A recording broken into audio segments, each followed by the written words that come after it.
Uh, As Alice said, I am going to get set up here, but good morning. I hope that we all have our coffees ready to go and a good mindset to be open to learning and just being in community so that we can continue to do the amazing work that we're doing. So I'm going to open up my presentation.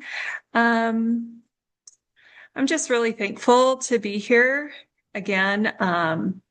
And really, any type of community work that I'm able to do, it's just never gets old. How's that looking on your end?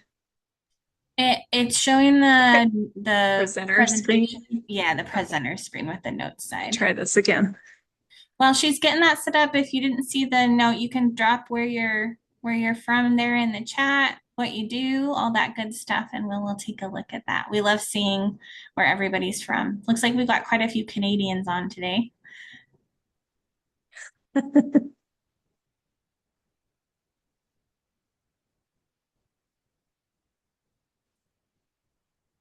Okay, how's that, Alice? That's better. Okay, great. Thank you.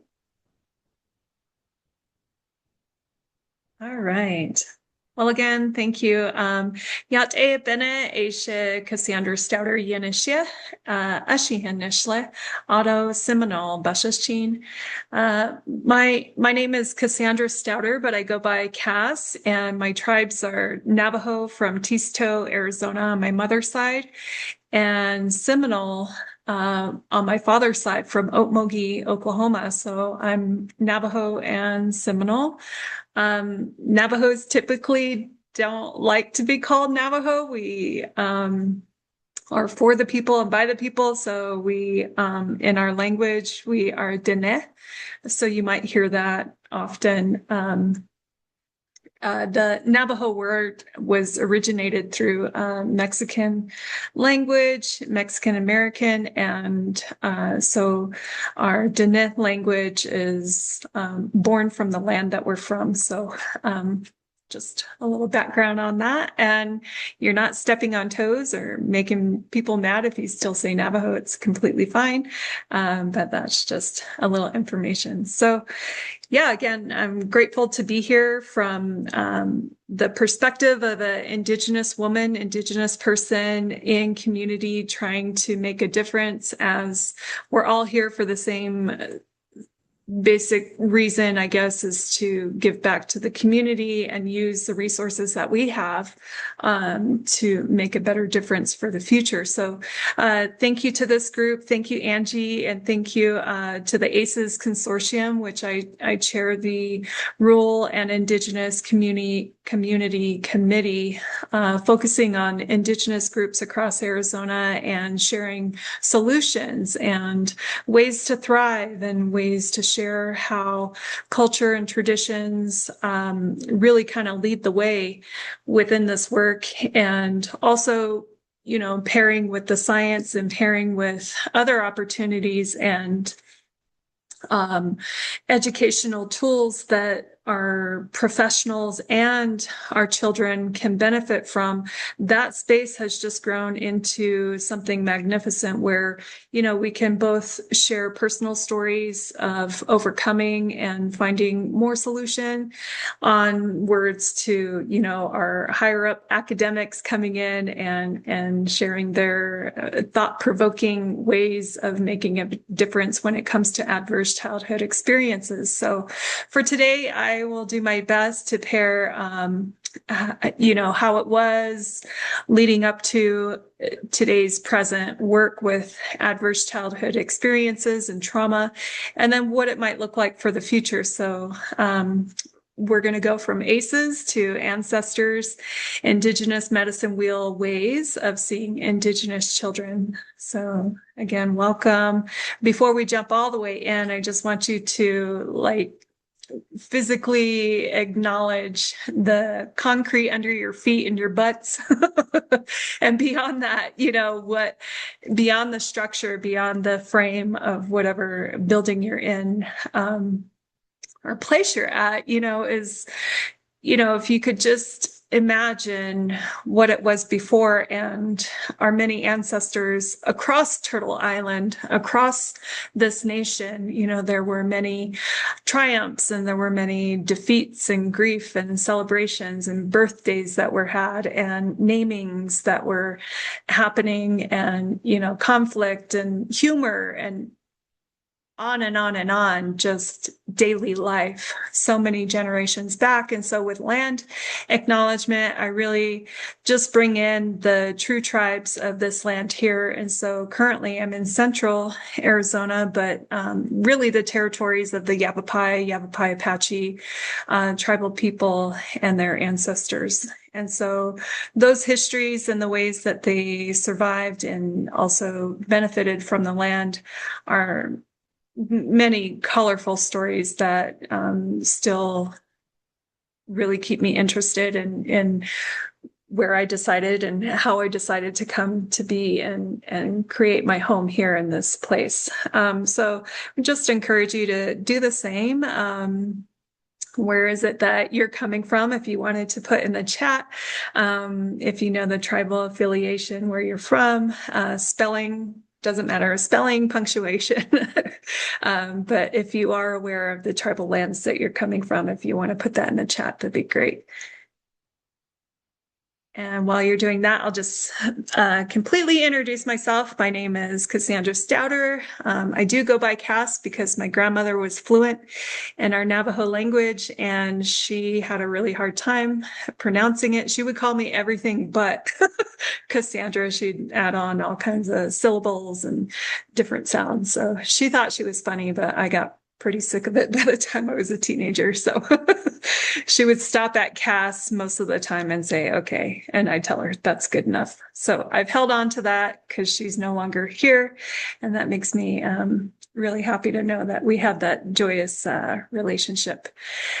So again, I'm Dene and Seminole on my Dene side. We are from the Salt Clan. The Salt Clan originates as some of the original peoples within the Dene Nation. And so when I introduce myself to other fellow Dene people, we are sometimes related by clanship, which is originated from the land. So is very different than a first cousin or second cousin through blood.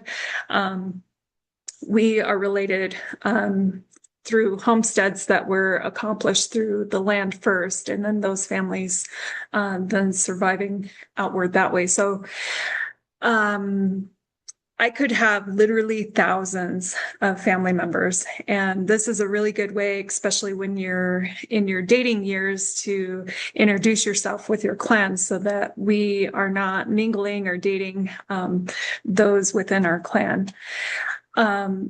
My background right now is I'm a consultant, Indigenous wellness consultant. So I'm traveling the nation and working just like this virtually to provide trainings or just support for many programs and groups. And as of recently, I've really been pulled into the sector of missing and murdered Indigenous women, missing and murdered Indigenous people, as a preventionist and specialist within that area. A lot of the work that I do under wellness really is not like primary colors on the color sheet. It's more like I cover a wide range of hues of colors when it comes to Indigenous wellness and working with many programs, because, wellness really is tied into many different subject matters. And that's been really incredible for me to learn both the history of some people and groups of people, and then, getting knocked off course and trying to get back on course when it comes to health matters. And that just, again, it looks like many different things, from curriculum design, grant management, really looking at data collection through storytelling, traditional ceremony. I run women's sweat ceremonies. I've been given the responsibility of water carrying as a a ceremonial woman to carry on that lead. So it just looks like a wide range of different duties that I'm very, very honored to carry. So I enjoy working with Indigenous youth and their families and the repair of that, and just about any baby. It doesn't matter. I love babies. um, so here I am, the little rascal on the left with her tongue sticking out. I've got my res clothes on, probably didn't change for like 5 or 6 days. You could never get me in the bath. I was always out in the dirt, playing with trucks and GI Joes and Barbies, and just really creative mind. And I got that creative mind and finding a solution through my sister there, my oldest sister in the wheelchair. She had a brain injury as a child, as a baby, actually, and she was in a coma for 6 months and was diagnosed with cerebral palsy. And so, with that, my middle sister in the red skirt, she and I grew up and have dedicated a lot of our time and energy into health. And my sister became a nurse. And I really just want to honor my oldest sister with cerebral palsy because she taught me how to include and to erase titles and stigma. So we were siblings. We were just regular sisters. And my mom was a hard knocks mom. And she said, you know, all three of you, when you go to college, when all three of you get married, when all three of you become parents, she just had that way of leading with hope and faith. And so that also helped me wire my brain and bring it into the health and wellness of our people, who may think that, you know, the mountain is too high to climb. However, I come from that reservation life background where my middle sister and I would just, you know, roll up our sleeves and, you know, tackle her wheelchair, put it up, construct it together physically, and then go help her get into her wheelchair. And off we went out the front door onto the res roads, no pavement, just, and sometimes if it rained, there was mud out there and we'd be like wheeling her out. And she was lucky if she got at least one seatbelt on, because normally there was at least 2 or 3 seatbelts for her safety. So, you know, just figuring out a way and, you know, just being resilient in that way. So in this session, we will turn the usual ACEs conversation inside out and ask, who are their people, meaning the students or the people that we serve, and what lands are they on, just like we did our land acknowledgement, and what stories and ceremonies and ancestors already protect them. So, you know, that's why I love this work, is like sometimes we're faced with really hard situations and hard, you know, just hard things with human beings that, you know, we're a part of their lives. We begin to care for them and vice versa. And what I really like about this work is that spiritual side of it is that, you know, most times we don't have all the control or all the say or all the education to fix everything. And so I've seen many things just happen by the grace of God, by the grace of Creator, Spirit, and, you know, also in a way that protects us as well, you know, job change, or, you know, a different line of interest within our work, or something just had to pivot and change. And so, you know, there's always that beautiful part. But for today, as far as organizing and leading this training, I wanted to use the medicine wheel as a template and a structure so that we could kind of break it down and go through it together. So I'm using the medicine wheel as both the neurobiology map and a cultural frame to kind of tie it together. And if you've never heard these terms before, or the way that I'm speaking, I'm glad this is a healthy challenge to be challenged, to have this healthy stress together in community with our peers, and to be open to some of these topics in efforts to learn. So we're going to explore how talking circles help, land-based learning, rhythm, and story can rewire the brain towards safety and belonging. So before we jump into that, just wanted to touch on the original ACEs study conducted in 1995, 1997 with over 17,000 participants, and primarily it was conducted with middle-class educated insured adults. And found that childhood adversity was surprisingly common. It revealed strong connection between childhood experiences and adult health. It showed that multiple adversities increase health risks dramatically. Some of those examples would be cardiac issues, diabetes, obesity, and some other diseases.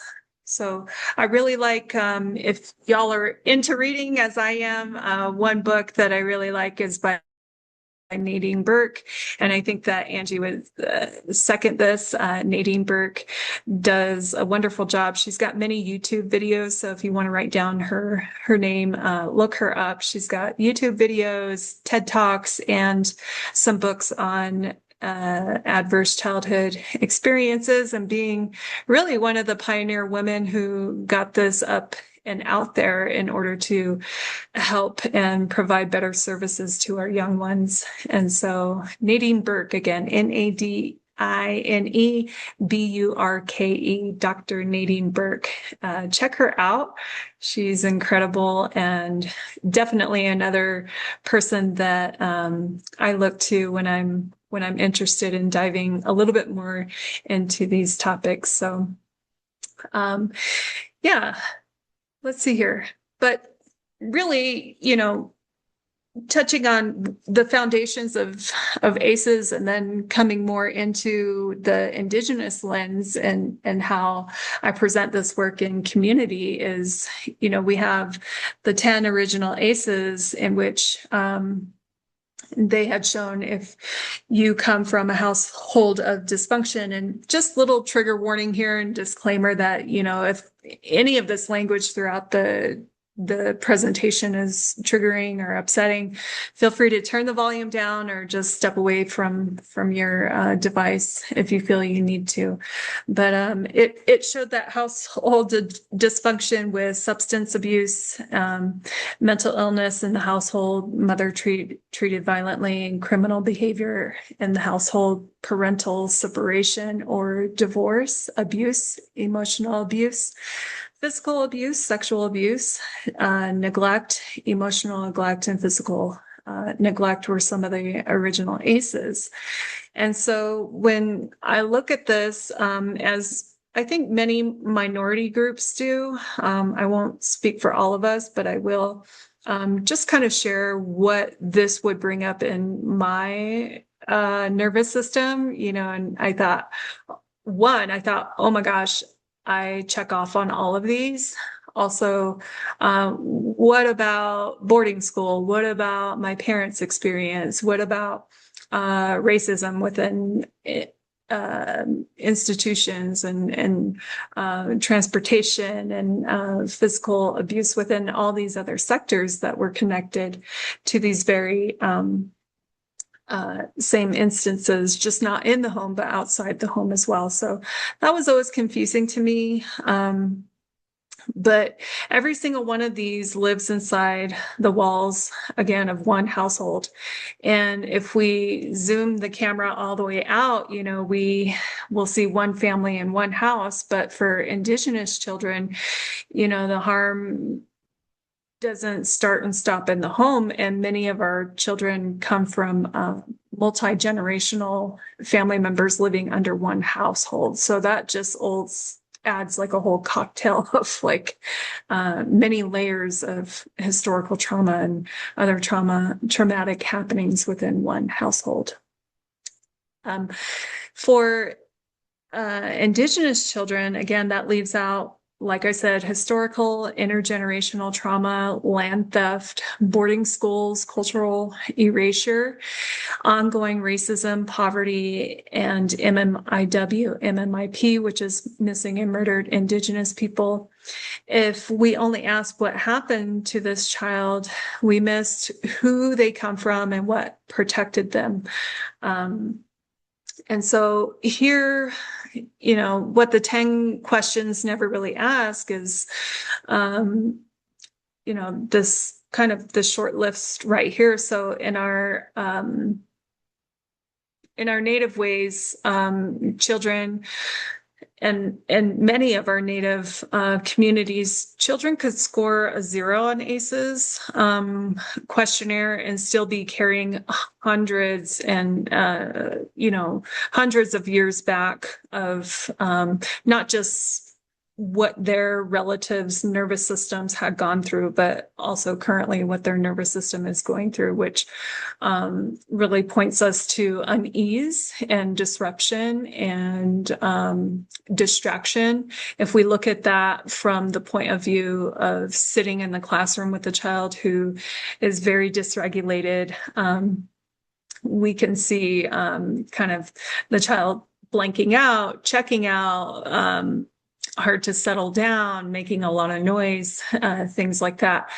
And when we think about the flip side of that, which I'm sure all of you are very caring and understanding and would do anything and everything to slow that pace down or provide the best educational experience possible for that child. But what I challenge you to do is maybe push back on that a little bit more and, just really question maybe the environment for one.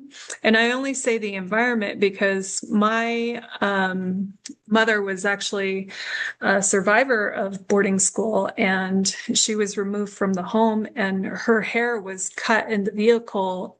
They didn't even wait until she arrived to the boarding school, and she responded in her language and then very quickly was hit in the mouth. And when she actually made it to the structure, the environment, the building, it was very traumatic. And so even more atrocious things had happened within that building, and she was confined and stuck there. So at first grade, her 6-year-old brain had already conformed and kind of been switched within that moment. And pairing that everything within the school structure, this building, would be something to survive and something that was hurtful and harmful. So, just that experience there, for me as a child, being her daughter, entering into some very sanitized buildings or institutions in that sense, sometimes I do feel a visceral response, and knowing very well that I'm safe, I'm with safe people, and this is a positive thing that I'm going into this building for. But just for a split second, I will get that reaction, and so lots to consider here. So I really like this image right here, the transference of intergenerational trauma. So we look at the top of the stairs right here and we see great grandmother and then grandma, mother, daughter, child.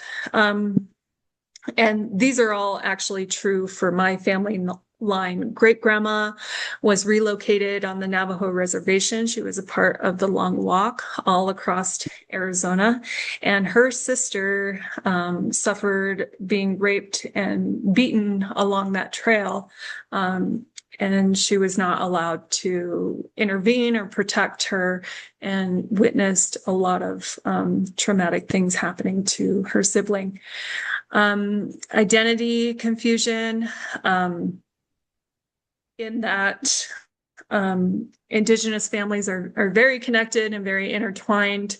And so being told not to intervene if somebody's hurt, or not being able to communicate in your language, it creates a lot of confusion. Assimilation, cultural disconnect, physical abuse, behavioral health issues arise.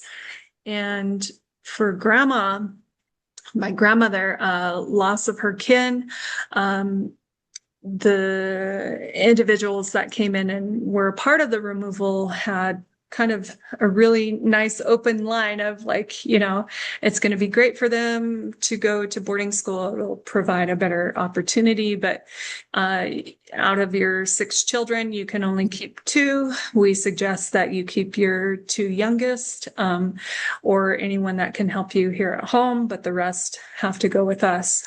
And I just want to sit with that for a moment. If you are a parent or caretake for somebody, it doesn't even have to be your child, an authority coming into your home and expressing just that.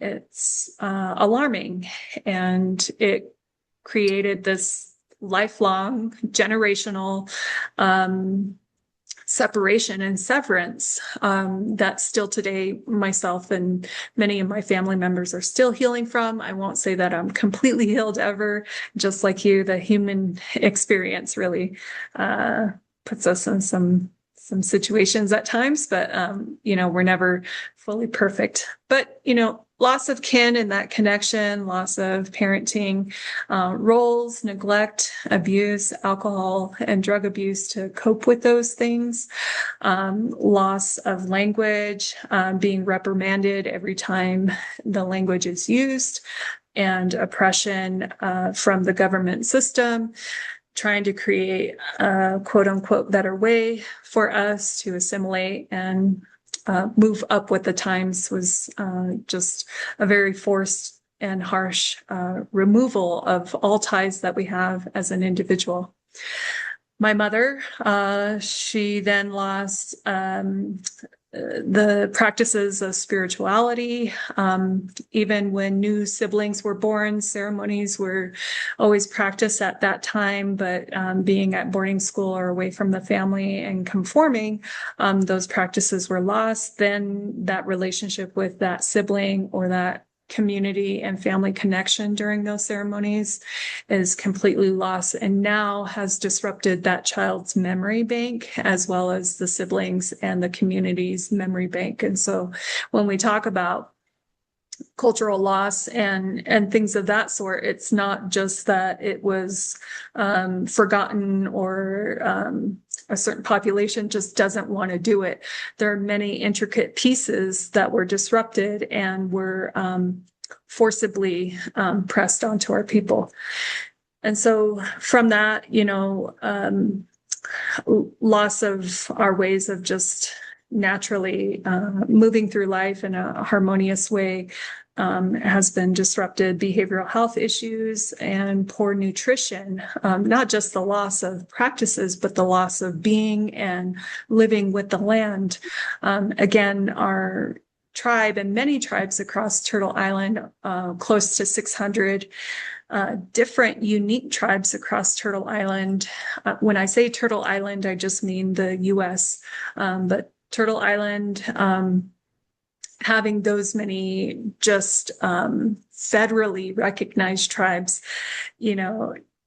close to 600, each one of those tribes having their own unique language, their own unique tie to the land and foods, medicines, work, and creativity. Everything's just so intricately different between each and every tribe. And also the non-federally recognized tribes across Turtle Island as well. There's many, many tribes all over, some tribes as small as 20 to 50 and onwards up to thousands, close to millions at some point. Some tribes are very, very large. And so how trauma passes through, it goes from the mother, and then now I think most of us in this generation, daughter, I'm a mother, I have 2 children, and that generation feels a sense of loss of identity, codependence, anger, resentment towards parents for not handing down a lot of those amazing traditional practices.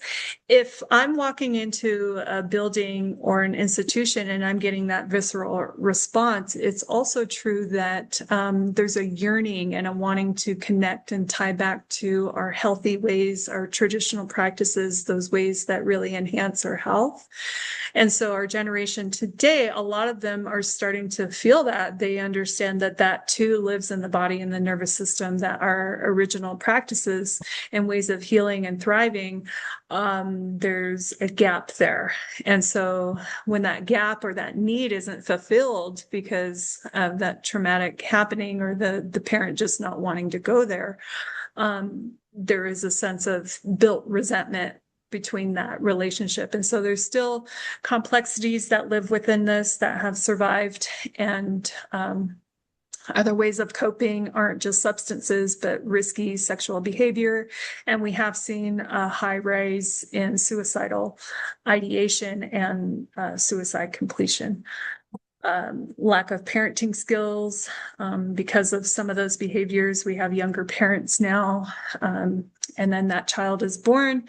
Child is very confused at times and just wants to know who I am, who am I? And I've heard this on my reservation from many young children. I don't know if I'm Indian or not. And I don't know what my mom is. I don't know what language that is. And, just the sense of not belonging. So often when I look at some of the issues or what has happened with some of this hard stuff to hold right now, it often does point me in the direction of solution. Well, if the child is asking specifically that they don't know if they're Indian, that, okay, well, then let's find out. There's always a quick kind of turnaround as to what we can study, what we can research, what we can find out, and what we can start to repair over time. And so the biological transmission, epigenetics, changes affecting stress response systems, psychological transmission, unresolved trauma affecting parenting patterns, social transmission, disrupted cultural practices and community structures, spiritual transmission, disconnection from traditional healing ways. So yeah, I just think about those epigenetics, right? The genes that got turned way on, and then the genes that got turned all the way down. So there's, for an example, when that story of my mother in the vehicle getting her hair cut, normally a safe adult or an adult who would be grooming would then share or exchange a traditional song for the young lady that she's going to become. And that would be a gene that was turned a little bit more down into the empathetic, more compassionate, more emotionally tied to with her mother. However, when the hair cutting had happened, the confusion turns on, and then that gene is set at a very high level, because when she responded, like my hair in her language, she was then hit in the mouth. So it went from very comforting, empathetic, relationship building and soothing and comforting with her mother experience with her hair to violence, being hit in the mouth, tied to language. So then, anytime her hair is touched, even to this day, she does not go to get her hair cut. It brings, because those genes were set at a high rate. I hope that makes sense. Okay. Colonization lives in the nervous system. So not just history, it's in the body. It shows up as a hyper alert amygdala. I think of the amygdala just right above our ear as like this smoke alarm that's always on, and it creates a dysregulated vagus nerve stuck on the on guard or shut completely down. And then the overloaded prefrontal cortex, I know better, but I can't stop. Just like when I'm going in to further my education or my training into this structure building is like, I know better, I know I'm safe, but I'm overloaded. I'm a little confused right now why my body's responding this way. And so for Indigenous children, this can look like them being defiant, checked out, attention seeking, and in reality, it's a nervous system asking to feel safe again. And I really like, some of these chemicals that do shoot off in our brain at times in order to keep us safe. And the amygdala, being activated or aroused during that time when our healthy systems are working, you're driving in traffic and somebody slams on their brake and you slam on yours, you get that rush, that chemical rush throughout your body. And the amygdala fired just right in time to save your life. And so that's the healthy, more normal mechanism of the ways that our body is functioning. But with trauma, and our Indigenous populations, senses, smells, buildings, even certain vehicles or clothing that somebody is wearing, all of these signals are signaling danger, pump on the brakes, pump on the brakes. And to go from morning to night, especially with our young ones, we're just exhausted. And so when they do finally get a chance to sit down, maybe Monday morning pop quiz, here's the pop quiz, and they might look checked out. They might look defiant because they'd rather take a nap or they'd rather,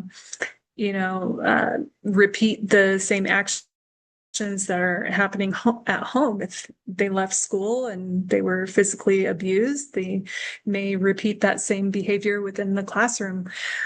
So our prefrontal cortex, the decision making in the front of our brain, never actually gets a chance to fire on the way that it should during test and pop quiz time. And so a lot of my work and working with our youth is to provide space and time for that to occur, for that to happen, and then naming that as it's happening. So what's going on, verbal release of how did your day go? And, this is a safe space and we're going to talk about certain things. And one by one, they get that peer support and connection and find out that many other youth are going through similar situations. And so that release right there, we already are seeing like heart rate coming down, smiles. The topic has changed. Now we're talking about things that we're looking forward to, like sports or activities. And now we're in that space where, I can name, okay, we're no longer processing or talking about some hard things. We're now, feeling a little bit better. And this change now is a really great time to use, and I'll tell the kids, touch the front of your head right here. This is where we plan and make good decisions and we become stronger and we support one another. And this is because we took care of some things that hurt and we took care of some things that, don't really work for us anymore. And so now we're feeling better and we can plan better. And so just making those connections with our kids, and I'm never going to say dumb it down, it's just giving every human being a chance to fully connect to some of these ideas. So let's jump into the medicine wheel. So if you look right here on the image, you see the 4 quadrants within a circle. So I'm just going to talk about the structure real quick before we go into the teachings. And so before all of that, again, with close to 600 federally recognized tribes across Turtle Island, there are many tribes that use the medicine wheel and many tribes that don't. And there are many tribes that have, again, their own unique teachings and intricate details that would go into this. And so because I work with many of them and continue to work with many of them, these are just examples or ideas of what I could pull together from many of those tribes, and then also from what I practice as well. And so let's go with just the framework. So the circle, the outer circle really represents our cyclical beliefs as Indigenous people. We are not linear type start to finish types of people that we learn best in cyclical ways of being and understanding and growing. Excuse me. And so an example would be pregnancy, learning from nature and animals. Everything has a cycle. In the winter, the bears hibernate during this cycle and season. And then when they come out, their bodies look different and then the land looks different. And so when the land is very pregnant and full and flush, the emaciated bear who's been in hibernation, it creates that balance and harmony. And so the cycle continues and it repeats. So there is no ending or finish to that example of a cycle. And so that's just one example of literally millions of teachings that go within cyclical learning. And so the middle framework, the cross right through the middle, the top to bottom is really kind of teaching and an understanding that at the very bottom of that base of that line, at the bottom of it, represents the physical world and the natural law of nature. And so we are all physical beings living on this physical earth. And it's monsoon season. And so we've seen some pretty crazy storms, right? And so Mama Nature just kind of shows us all like she's in control. And so we understand that, respect it, and do what we can to protect it and be aligned with it, hopefully. The physicality of being on the physical earth really teaches us too to consider and to be compassionate of other living things, and that every effect that we have on this physical land, affects everything. And so just to be mindful and respectful in that way. And if we follow that line all the way to the top of the line represents the spiritual world. So we're on the physical world, and then we also have the spiritual world with spiritual law. And when we pray and when we connect to the ancestors that have walked before us in all of their prayers and traditions that we're now practicing and trying to take care of on this natural world, physical world, it keeps us connected. And so again, there is no ending or separation. Everything is connected, interconnected, the physical world and the spiritual world. And so that's just kind of the structure. The outer circle sometimes is colored. I like to color it like a green color just to represent harmony and balance. And then the inner structure within, I like to color sometimes blue. And everything is living and connected through that element of water is something that I would connect to or just illustrate that color. Oh, I forgot the structure that goes horizontal, just straight across. I always hold my arms out directly out to the sides horizontally to indicate that the center part of the medicine wheel really can be all the gifts that all of the universe and all living things could give you along your lifespan.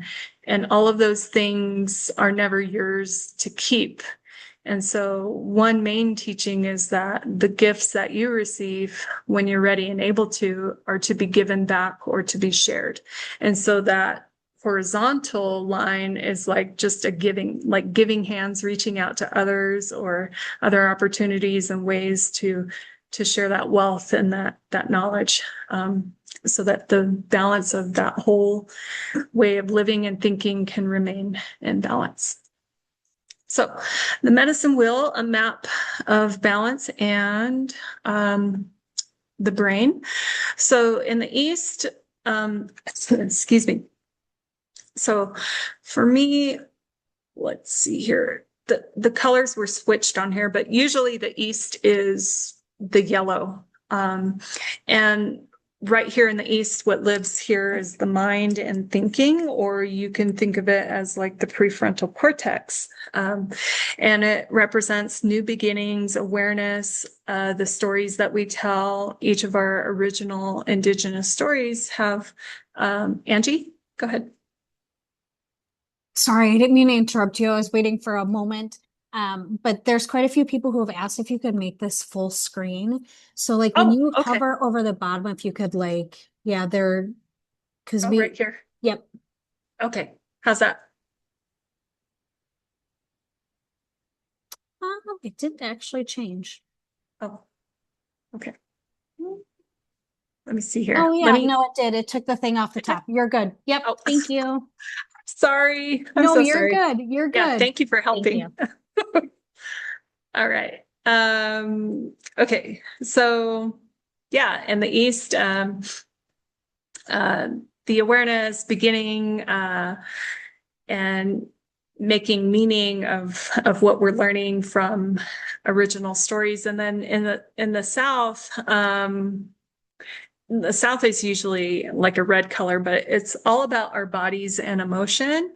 And it's about exercise, movement, play, your feelings and systems regulation and that window of tolerance. So in the East, also like the natural element would be fire or the sun. And so that would represent like the new beginning or the very beginning of a day. And so we tie that together with intention setting or acknowledging. So intention setting, you're in a healthy state and routine. You can set the intention for another regular healthy practice. But if we're not healthy and we're having to overcome some things like trauma, what we're talking about today, sometimes we'll face the East, with the intent one day to set goals and be in that healthy state. But the first beginning in the East, if we're hurt, we would start with acknowledgement.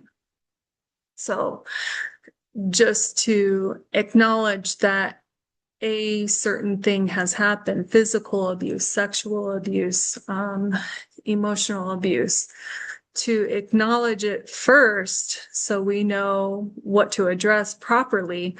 We can then, gradually over time, work our ways around the medicine wheel with other aids and activities so that eventually we can get to the point where we're no longer acknowledging why we're doing all this health work or good work for healing, but now we're setting the intention every day to commit to all of these things we've learned to continue on this path.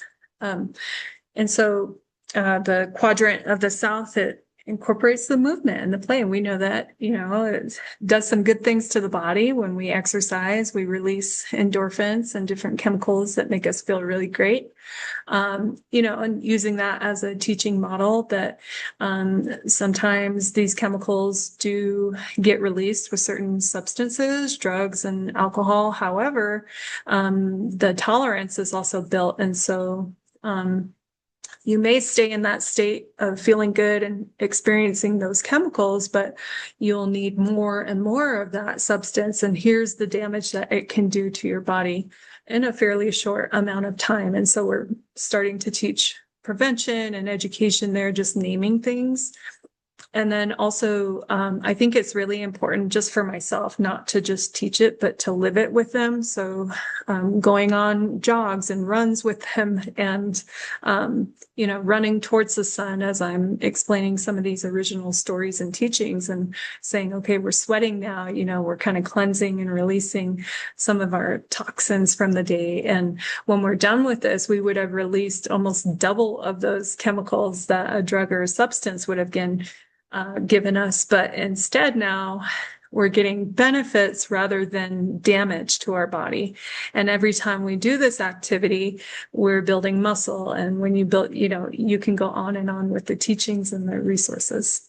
Then moving on to the West, I would definitely color black. And I'm sorry if this is confusing you along the wheel, but it's just something I'm used to living with my own teaching and the way it was. So when this slide came out, it was a little backwards. But in the West is spirit, and it's where we dream. It's where we have ceremony. It's where we can go into our introspection and reflect on our identity, who we are, and the purpose and the coherence of our path. So if we just start from the east where the sun comes up and then pair that with a life journey or a walk, it would be like the beginning of life. Our youth years in the east, we're beginning life, and then into the south, we're like a full adult and using our body to go to work and take responsibility for other life things that we have to take care of. And then in the west is where the sun goes down, and that would also signify like the end of your life journey when you're an elder. And so when we sit with our elders, if you sit with almost any elder that has many stories to share of their life experience, and they've done wonderful things, amazing, strong things throughout their life, it's really incredible to sit with that type of strength and that Indigenous way of knowing with that wisdom. It can be intimidating at times. And so I love learning from elders. I have many that I work with on a weekly basis in order to continue to carry the work that I do in a very truthful and honest way. I need to have that relationship with them. And so when they teach, it's not sugarcoating, it's a cut to the chase, straight talk. And so I love that. And so that wisdom and that elder knowledge is really important to pair with our younger people. And along the medicine wheel in the West, all the ceremonies and reflecting and the ways that they go deep into their thinking and knowing really is important to have children or young people around that when that's happening, even if they don't fully understand. Just to be in that presence is that horizontal line of that elder then taking everything that they've learned along their life journey and giving it back to the next generation. And so creating that balance along the community wheel and making sure that these lessons and teachings and practices are then shared with the younger ones, who will then carry a lot of those teachings and do the same. And then finally, we have the north, which is white, and it represents our ancestors. When we are elder, we pass away, end of life, but then we then become an ancestor. And in that time, again, from the bottom of that vertical line, there's a physical world and a spiritual world. So then many of us will practice with our ceremonial medicines or smudging. And when we light the medicine, and if you've ever seen somebody smudge, is you'll see the smoke release from that. And, you'll see a lot of people kind of blessing themselves or cleansing themselves with that. But also that smoke illustrates almost like a physical rope that is tied to you and your intentions to staying true to your prayers and tradition. And that smoke rope or tie is also connected to your ancestors, who are no longer on the physical world, but keep that connection there. And, just being grateful and sharing gratitude. Thank you, ancestors, for the very detailed walk that you all had and your cyclical ways of living and knowing and being a part of this physical world. I pray to you just to watch over me and to continue to guide me, but not just me, my children, their children. So that staircase model I showed at the beginning of the presentation, that was kind of doom and gloom, right? Like all the things that happen is kind of everything that can go wrong, and it's hard to sit with. But now, having gone through the medicine wheel, right, we can also experience the opposite. So now we're building that cyclical stair, I guess, towards our ancestors, and now coming back to our cultural practices and ways that we're healing now, and we can still keep that connection to those that have passed on and have survived even more atrocious things. But two things can exist at once: the hurt and the pain, but also the strength and the love. So what do we have here? I'm just going to move a couple things on my side so I can see. Okay. Traditional practices equals rewiring wounded spirits. There's a couple pictures here. I put all the young men and the older men on this slide because for a long time there were stigmas about Native men and fatherhood and all of that. But currently, right now, I don't want to put any energy on what was said before, but now we're seeing a resurgence, or really really positive effect that's happening with our Indigenous fathers and young men. Is we have many programs across the nation that are men are starting to share powwow songs and traditional practices and coming of age for young men ceremonies across the nation, and sweats and gatherings for talking circles and talking about emotional intelligence and toxic masculinity, and healing that through ceremony, and also the repair of just coming back and owning both masculine and feminine within each other, and sharing this with our young baby boys and our elementary school boys. And it's just been a resurgence that I wanted to speak to and bring more light and life to, as a positive thing that's happening now that I see and I've experienced, and I still continue to witness and just really support. So talking circles, equal voice, deep listening, rebuilding neural pathways, and safety. Pathways of trust and safety, Safeway. I'm thinking about my groceries. Ceremony and rhythm, drumming, song, predictable, sacred structure, regulate vagal tone, shift body into I am safe. Shift body into I am safe, land-based learning, relationship with land and place helps the nervous system read, safety from the environment, story and language, ancestral stories, reframe trauma, tribal languages, light up ancestral memory networks. So talking circle, that bottom photo right there, again, cyclical practices. And when we sit in circle, the science part of it shows that we actually have live atoms within us, those live energetic atoms that are shooting off and bouncing off of each individual within that circle. And when we do that, sometimes that circle then kind of transforms into its own identity. And we know that's true when you go to a training or a conference or something. Day one is like all brand new. We're all trying to get to know each other and figure out where we're going and what's happening. But if it's a 4-day conference, by day 3 and day 4, that entire large group has kind of created its own identity. So based on the topics and the trainings and everything, you're going to feel that energy. And the same thing happens within a talking circle.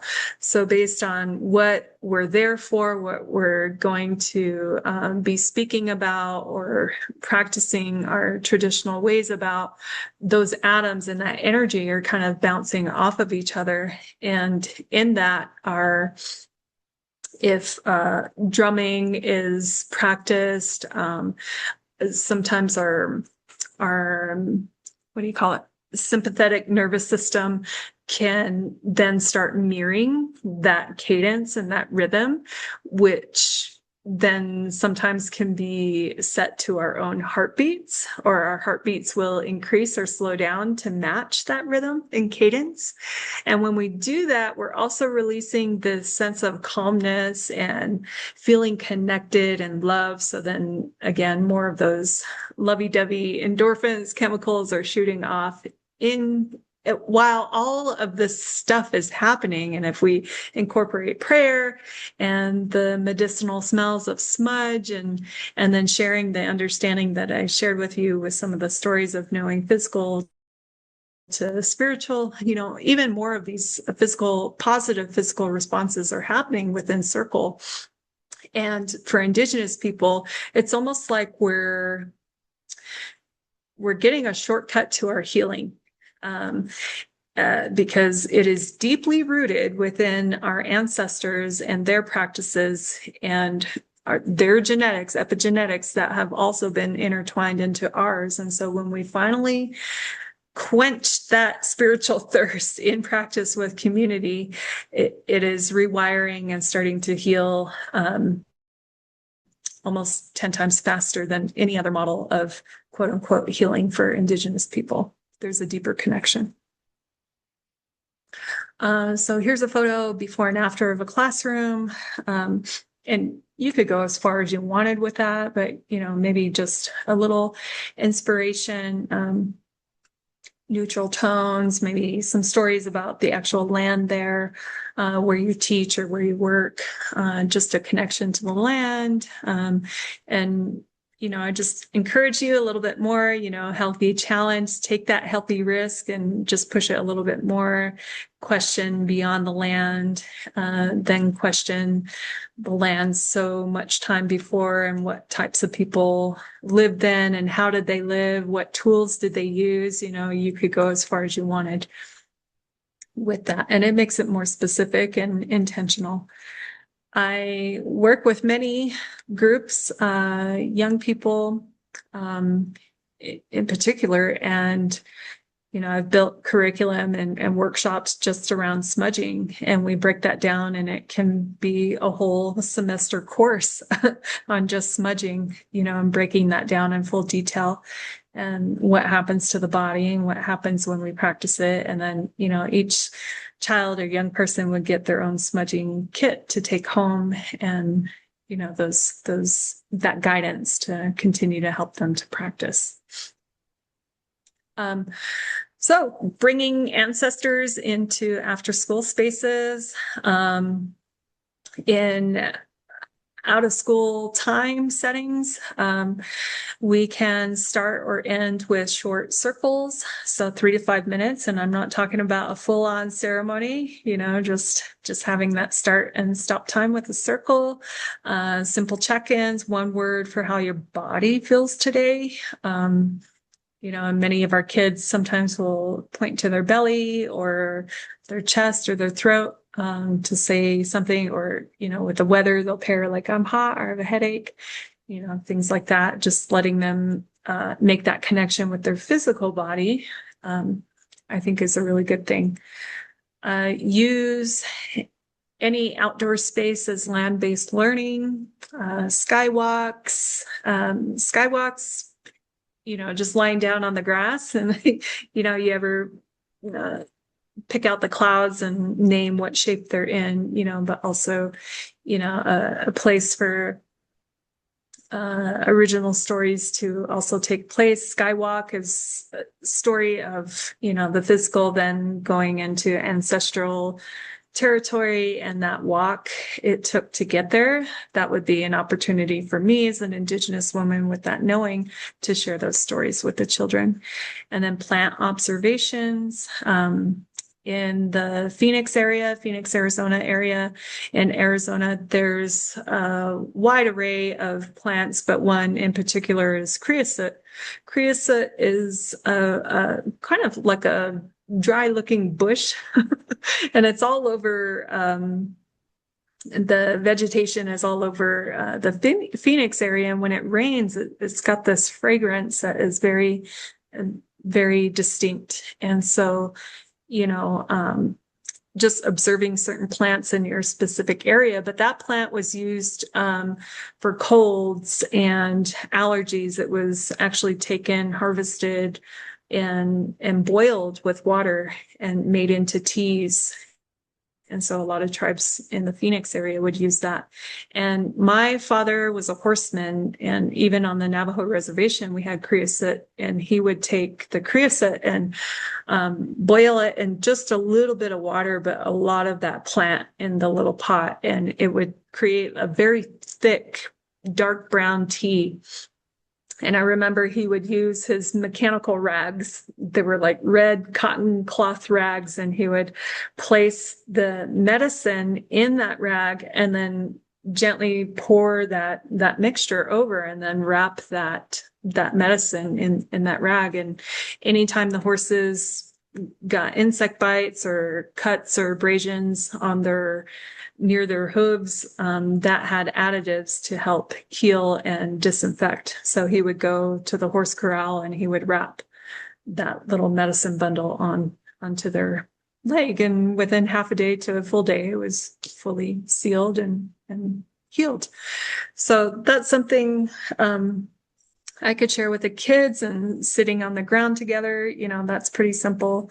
Just noticing what they notice, having them speak for their experience and what comes up for them, no shaming, and create micro rituals, you know, maybe an opening song, rhythm, or a question for each day in that cyclical manner would be great.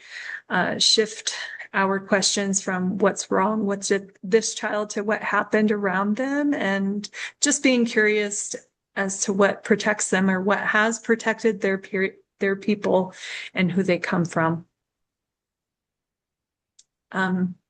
Reflection. So getting close to the end of this presentation. So if you would just take a moment with me right here, and one small rewiring step. So let's just take 2 minutes to reflect or write. One way you might see Indigenous children differently after today. And 2, one concrete change you can try in your out of school time setting in the next month. Examples would be weekly closing circles, daily 2-minute outdoor grounding, different response to a dysregulated child maybe in the classroom. So we'll just take a couple minutes here if you want to write down individually yourself, or I see a few people together, so maybe you want to have a conversation together. And if you feel brave enough, you could also share in the chat with the rest of the group, if that feels okay to you. But we'll take 2 minutes here.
Okay.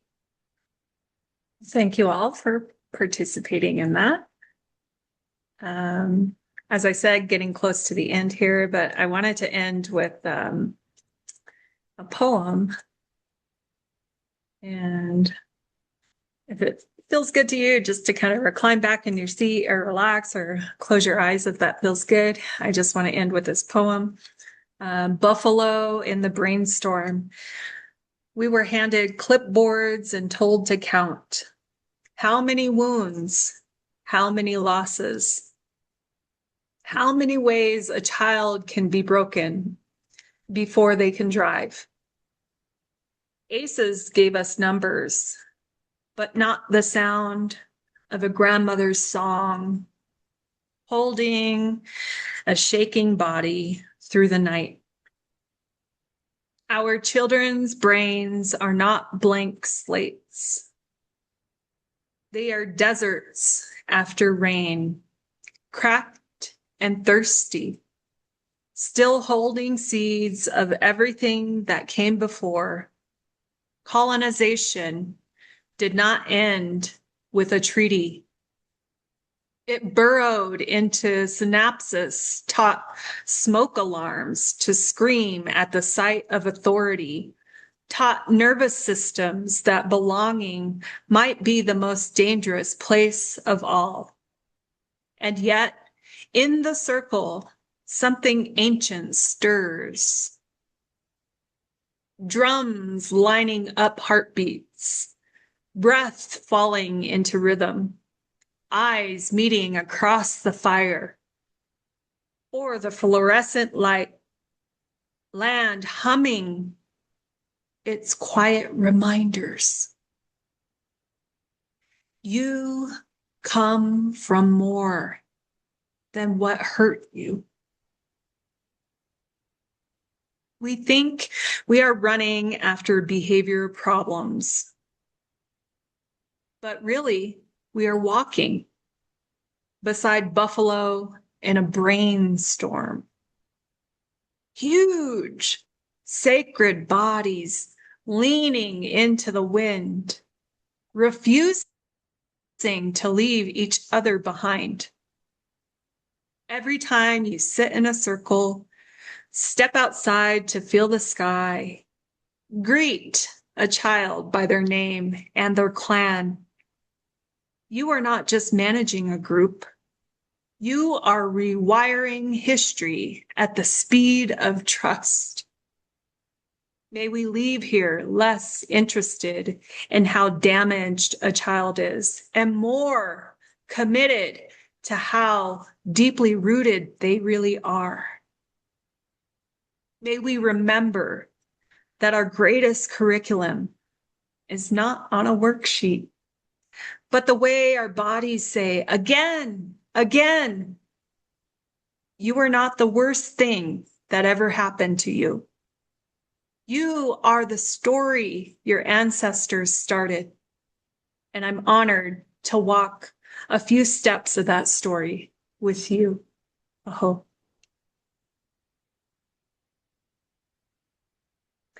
Yeah, Emado, thank you. Thank you for the ways that you stand in Indigenous children's lives and communities. You are helping to rewire wounded spirits towards safety, belonging, and future possibilities. Thank you very much. Thank you so much for your training and your time today. There are a few folks asking about the poem you shared and if there's somewhere they could find it or if you know the author. It's me. Beautiful. I'd be happy to share. Okay, wonderful. Also, folks, I put the link to the survey in the chat and you'll also receive it in an email from Angie. Any other questions or input for our trainer today? Loved the poem, Cassandra. Beautiful. Your whole presentation was very informative and super helpful. We are looking forward to you sharing the poem. Just wondering, will that be through email with the list of participants today? Yeah, feel free. Yeah, feel free to get in touch with me. My QR code right there has my information on it, but just shoot me an email if that's of interest to you. I can definitely email you. Great. Thank you so much, Cassandra. Hi. Of course. Hi, hi.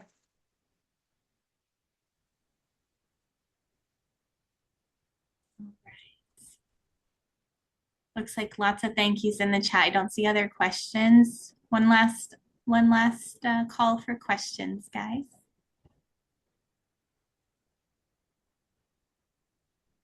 All right. Thank you everyone for joining us today. And thank you so much, Casandra. This has been a wonderful training and we appreciate you sharing your knowledge with us. Thank you. Have a good one, everyone. I'm going to go ahead and end the meeting.